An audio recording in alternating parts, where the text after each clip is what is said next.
മത്സരം തുടങ്ങും മുമ്പ് പ്രാർത്ഥന, ആദ്യ വിസിലിന് പിന്നാലെ കുരിശടയാളം.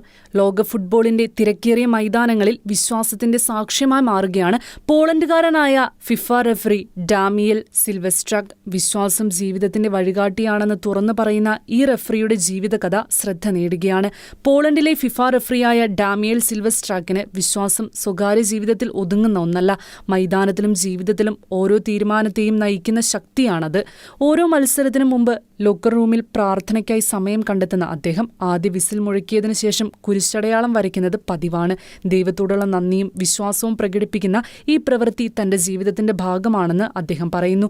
യേശുവെ, ഞാൻ നിന്നിൽ വിശ്വസിക്കുന്നുവെന്ന വാക്കുകളോട് കൂടിയ ദിവ്യകാരുണ്യ യേശുവിന്റെ ചിത്രം എപ്പോഴും കൈവശം വയ്ക്കുന്ന സിൽവസ്ട്രാക് പ്രൊഫഷണൽ ഫുട്ബോളിന്റെ സമ്മർദ്ദങ്ങൾക്കിടയിലും വിശ്വാസത്തിലാണ് ആശ്രയിക്കുന്നതെന്ന് തുറന്നു പറയുന്നു. ഇന്ന് അന്താരാഷ്ട്ര ഫുട്ബോളിലെ ശ്രദ്ധേയനായ റെഫറിയാണെങ്കിലും ഒരു കാലത്ത് അദ്ദേഹം തിയോളജി പഠിക്കുകയും മതാധ്യാപകനാകണമെന്ന് ആഗ്രഹിക്കുകയും ചെയ്തിരുന്ന വ്യക്തിയാണ്. ബാല്യത്തിൽ അൾത്താര ശുശ്രൂഷകനായിരുന്ന അദ്ദേഹം ഒരേ ഞായറാഴ്ചയിൽ തന്നെ നിരവധി ദിവ്യബലികളിൽ സേവനം ചെയ്തിരുന്നതായും പറയുന്നു.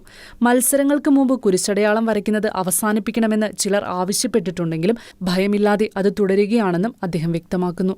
വിശ്വാസ പ്രഘോഷണത്തിൽ മൗനം നിറയുന്ന ഇന്നത്തെ ലോകത്തിൽ ചെറിയ വിശ്വാസ പ്രകടനങ്ങൾ പോലും വലിയ സാക്ഷ്യമായി മാറാമെന്നാണ് അദ്ദേഹത്തിന്റെ നിലപാട്.